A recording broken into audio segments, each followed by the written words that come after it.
Maybe you from the 1970s, when the Los Angeles Rams was known as the Prison Foursome because of that defensive line. Or maybe you in the city of St. Louis, the gateway to the Midwest, where the greatest show on turf brought home the first ever Super Bowl championship. Or maybe you in the here and now, with the Rams back in LA, winners of Super Bowl 56. It doesn't matter because when it comes to this, it's all about the Los Angeles Rams. Horns up, Rams South. Time to talk Rams football. Hey, ladies and gentlemen, welcome to Ramley Talk. I know it's been a long time since y'all saw me talk about Rams, the LA Rams, but I had to do it.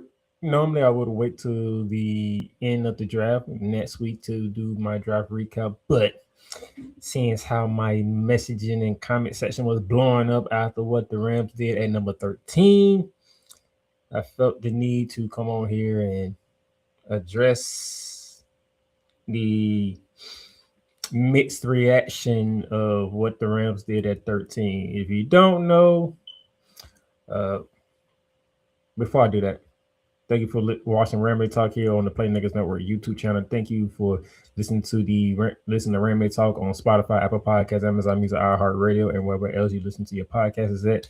So thrilled and happy that y'all are listening in. Also, we are sponsored by Paramount Plus, Fanatics, Lids. So if you ever need your jerseys or your NFL gear for the Rep the Rams, hit Fanatics up where fans can fan them. Now, for the 13th pick in the NFL draft, the Los Angeles Rams has selected quarterback Ty Simpson from Alabama. Surprising pick, nevertheless. Surprising pick. Because in a year where the Rams have a chance to win another Super Bowl, not only win another Super Bowl, but also do it again in our own stadium at SoFi Stadium this year. There's a lot of things that people were thinking the Rams could have done. Quarterback was not at the top of the list. Okay, we're looking at wide receiver. Some people was looking at Malachi Lemon from USC, who got drafted by the Eagles at pick 20. Some people was looking at Keon Shea, the tight end, who was drafted by the New York Jets. You know, Omar Cooper Jr., who was drafted by the Jets at number 30. So there's a lot of things that could have been because, Devontae Adams on his last legs. We hoping that, Puka Nakua can get his act together and stop doing crazy stuff. Hope he's doing well in rehab and getting his stuff together because we're going to need him. So I can see the mixed reaction come in when it comes to picking quarterback Ty Simpson. Some that comes on my weed, some of them I ain't gonna go through all of them because it's my thing blew up. Jeez, it blew up. So you have people saying Bain was still on the board, hard to pass up a good pass rusher. Do we really need another pass rusher? You got Brian Young on one side, you got Gerald First on the other side, you got Brandon Fitz in the middle, you got Kirby Turner in the middle. Do we need another good pass rusher? Even though Bain was selected 15 to the Tampa Bay Buccaneers, William Bain Jr., that is from Miami. Okay.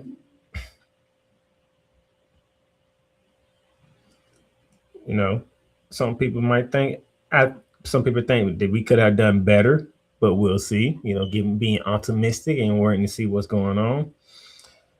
I have somebody else like Kevin Lunzen, not Big Mac. Grandpa's staff is old. I actually had hope we might end up with him, to be honest, but that was when we had the 29th pick. I wanted Lemon here. I'm confused. See, here's the thing. One of the key positions we needed to fill was the cornerback. We did that in the offseason. We traded the 29th pick for Trent McDuffie. And then we ended up signing another cornerback from the Chiefs to come over. So, as soon as the offseason started, we solidified our biggest problem, which is secondary with cornerbacks and safeties. So that's been already set. So if you're the Rams, you're really looking at what position are we really looking forward to in the draft? We have a 13th pick. We have that pick because what we did in the offseason. And Atlanta didn't do so well. So trying to remember who else came over from the Chiefs with Trent McDuffie. Can't think of his name on top of my head right now.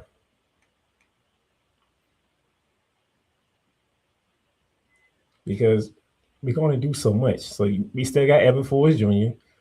We have Alex Johnson, who we picked up last year, and so he going to his second year. Cam Lankin, he going to his second year. Trent McDuffie, stalwart for the Kansas City Chiefs, and Jalen Watson. That was the only one I was thinking of. Jalen Watson, who also coming over from the Kansas City Chiefs. So we solidified our secondary. Secondary is done. You ain't worrying about the front. You ain't worrying about the front line because, like I said, Jared Verse on one end, Brian Young on the other end, Kobe Turner in the middle, along with Brandon Fitz. We ain't worrying about the front four. Linebacker, maybe. Omar Spaces, he plays good in spurts. Josiah Stewart show he can be as he keeps growing into the league, going into his third season. So allow him to keep growing and keep making things happen.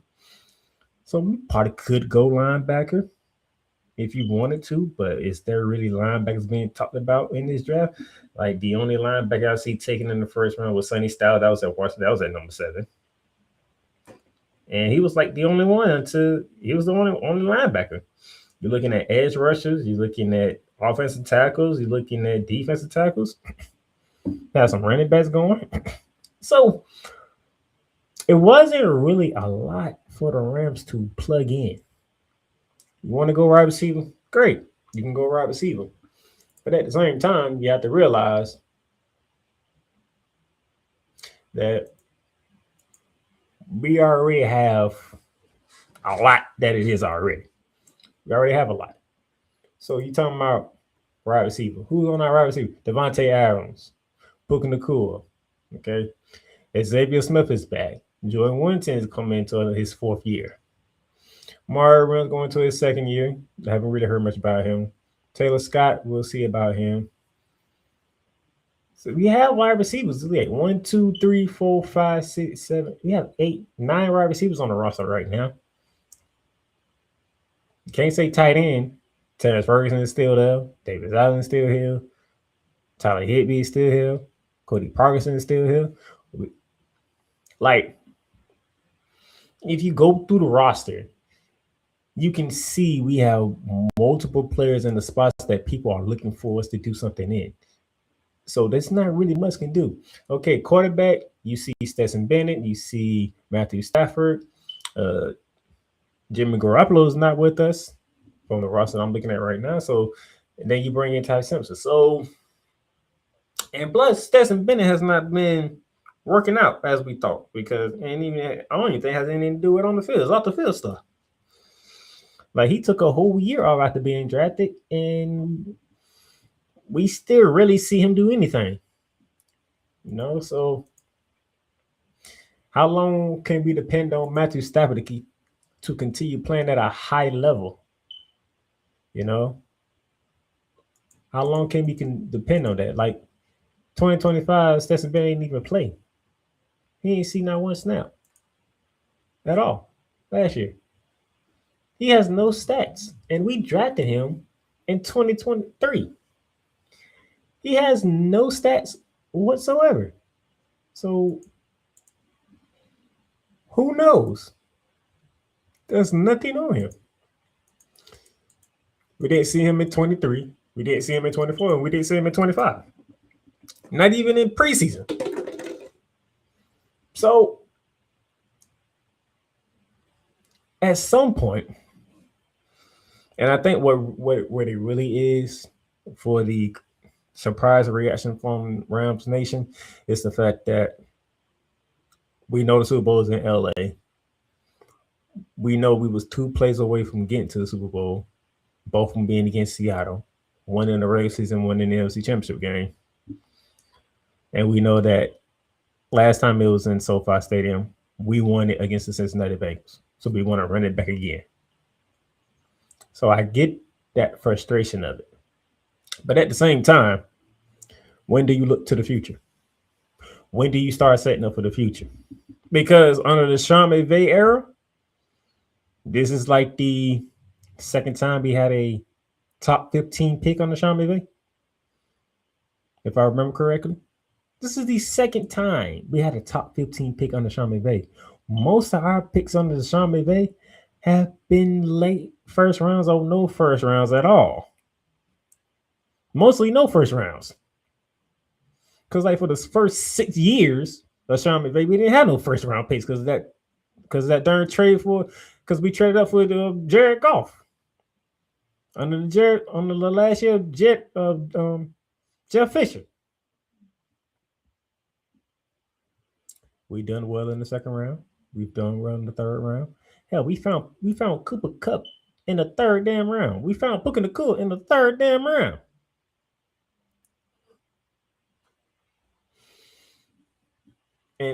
So I think some of y'all forgot how good we are in late rounds outside of the first round because now we have a first round pick and we're like, oh, we can do something. We can grab somebody that can impact right now. We've done that in the second round. We've done that in the third round. We've done that in the fourth round. We've done that in later rounds. So if anything, I think y'all gotta simmer down a bit. Okay. And does anybody that deserves trust from us is Sean McVay and Les Snead. Some people say Sean. I went back and I watched the press conference after the first round. I can see what people say. Sean McVay don't look happy about that pick. We don't know what the talks was in the war room for Los Angeles. We don't have the behind the scenes look. Maybe somebody might be able to shed light on us. But I do know this that the Rams they picked who they felt was needed to pick. And before who they picked that was needed to pick, they informed Matthew Stafford. So I know there was communication with Matthew Stafford beforehand. So Sarah Barshop, who covers the Rams for ESPN, she put it out there. She's saying when the Rams selected quarterback Ty Simpson with the 13th pick in the NFL draft Thursday night, he likely became the likely successor to Matthew Stafford. Before the pick was made, Coach Sean McVay made it clear this is Matt's team. Stafford, 38, who enters his 18th season, obviously come off an MVP season, has said he's not said how long he intends to continue playing. We don't know how long he's playing. 1 year, 2 years. McVay said he told Stafford that the team planned to take Simpson at 13, but added that he wanted to keep those conversations between the two. Asked for Stafford's reaction to the news, Sean McVay added, "Oh, he was great."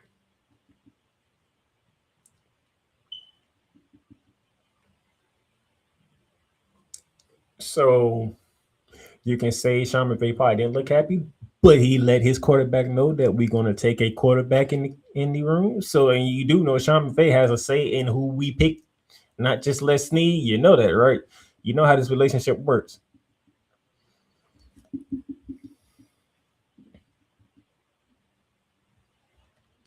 So there was a meeting in the middle somewhere.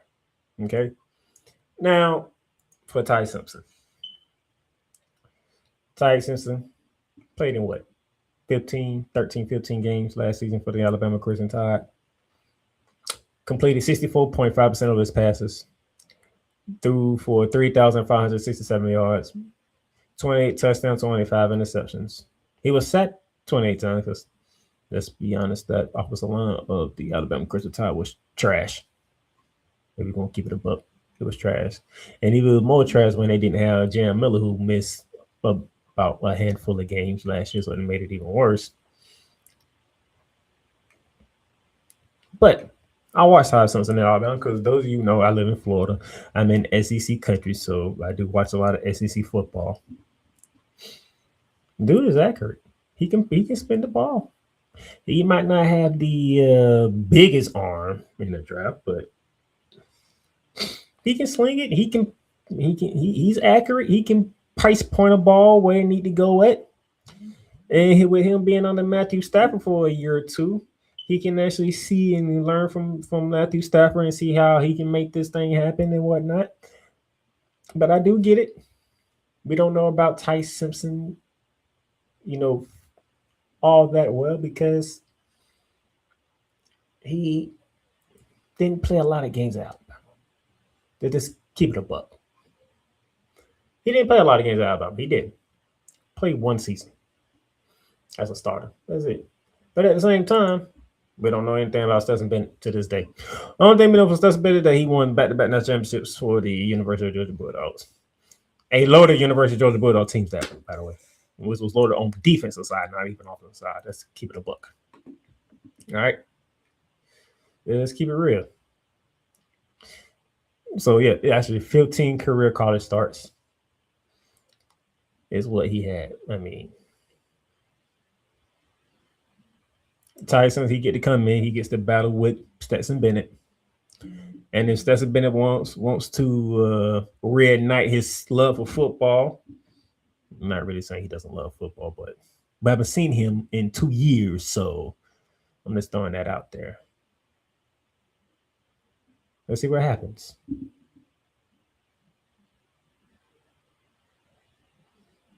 And there's a void in there because now that I'm reading the article, Jimmy Garoppolo retired.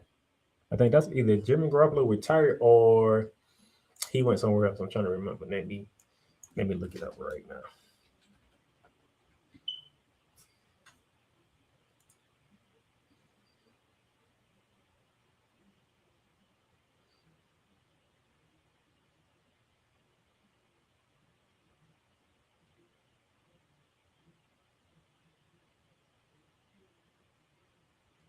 It's Jimmy Garoppolo retired.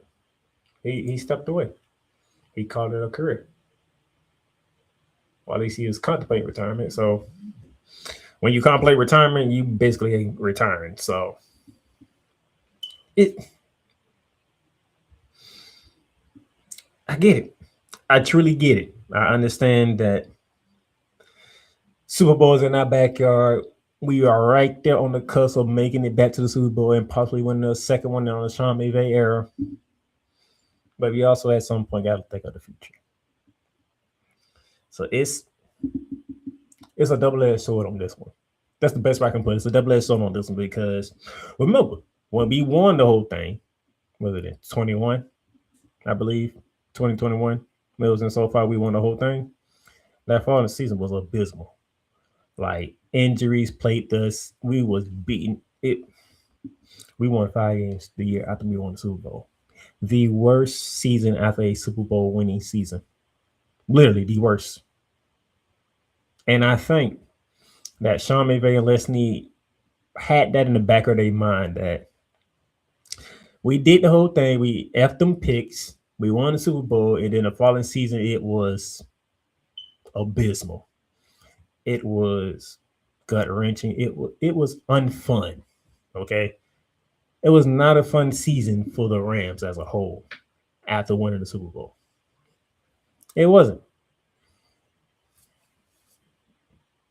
The probably bright spot is we beat the brakes off of Denver on Christmas Day, and then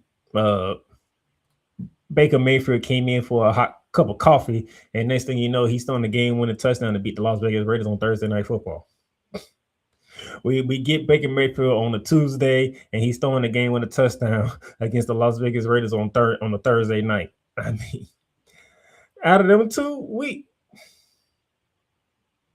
it's it just doesn't make sense. So it's like a double-edged sword. I get it, but you also got to look at history too. We won the Super Bowl, and that following year was terrible, absolutely terrible. So with the Rams knowing Matthew Stafford, and plus, let's think about it. We're talking about a Hall of Famer here. He has checked off every single box you need to check off to become a Hall of Famer. The last thing he did to check off was MVP. He got it last year. Super Bowl champion, top 10 career passing yards, top 10 career touchdown passes, and he has an MVP, he has a Super Bowl ring. He's done everything he needed to do. He's a Hall of Famer, and he's at 38. We just hope that Stafford comes into this year healthy. Remember last year he came in with a back injury, and there was worries about it. Can he make it through the season with this back injury? MVP season. So I get it. Trust me, I get it.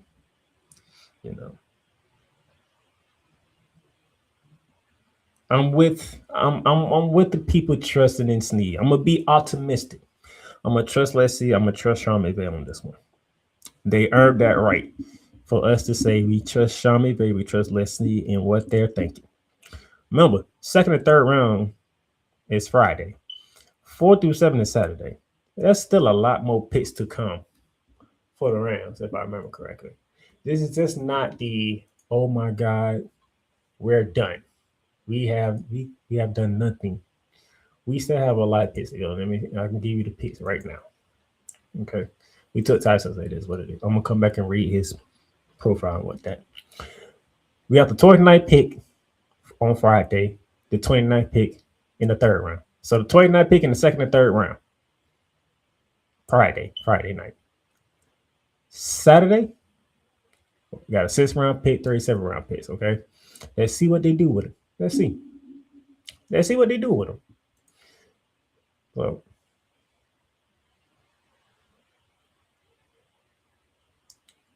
and this is what people are saying. This is uh what ESPN is saying. The future at quarterback in Los Angeles is secure with Simpson joining to be the understudy to Matthew Stafford. Simpson has been the most discussed player in the pre-draft process, and he ranks number 40 on my personal board. But the Rams clearly like what they saw in his one season as a starter at Alabama. Simpson's accuracy, poise, and ability to move outside the pocket will fit perfectly in Coach Sean McVay's offense, which is dictated by timing and pace in the passing game. Is it a reach? Most likely it's a reach, but it fits what Sean McVay wants to do.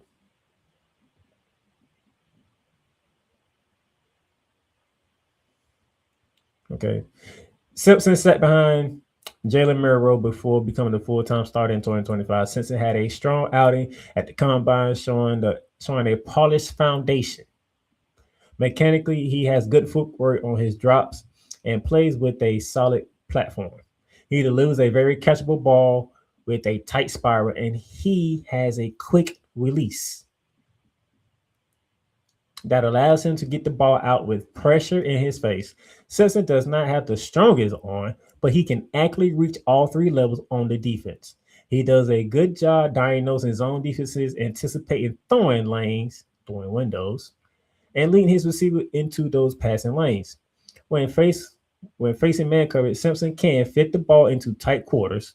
Plus, he does a good job keeping his eye down the field when on the move. Despite only 15 starts, he threw for over 3,500 yards with a 64.5 completion percentage and 28 touchdowns, only 5 interceptions.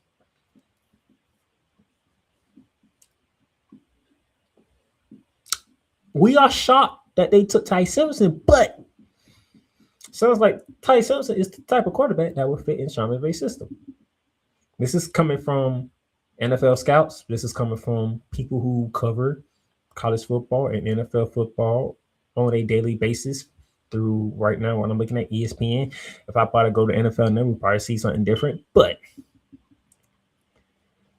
there's not really much of a complaint here, if I'm going to say it. But you know what? Let me go to this most in depth some more because actually I don't even need to go into depth anymore because, like I said, we just have to trust the process. Which I hate saying, being a basketball guy and knowing how that went for the Philadelphia 76ers with Joel Embiid, saying trust the process is a little taxing. But when it comes to Sean McVay, let's need trust the process. They know what they're doing. I believe they know what they're doing. They still going for it this year to get back to the Super Bowl, to win another Super Bowl in our home stadium for the second time, being the first team to do it twice in their own building. It's just one of those. It's head scratching, but nevertheless, let's need Sean McVay. They have a track record of doing well in the draft, especially outside the first round, because most of the time we haven't had first round. So, and when we did have first round, Jared Verse was the guy that we chose. You ain't complaining about that. So, pump the brakes, breathe. You still have like 5 picks to go. 2 Friday night, 3 Saturday. Let's see what happens. Maybe they'll trade back and get some more picks. Who knows what they might do? But relax, calm down, and just go with the process. We owe it to Sean McVay. We owe it to Ness Need to go with the process and see what happens. Ty Simpson, very good quarterback. Like I said, very accurate. He might not have the strongest arm, but he's very accurate. Okay, he knows how to place the football. At some point, you're gonna need somebody to fill in a Matthew Stafford shoes. Let Matthew Stafford train him, help him out. Before Stafford says, "Saw an hour, I'll wait for the Hall of Fame." So let's pump the brakes. Let's relax. Breathe in, breathe out. Let's need Sean McVay got us. All right. I'll talk to y'all later after more of the Rams draft picks.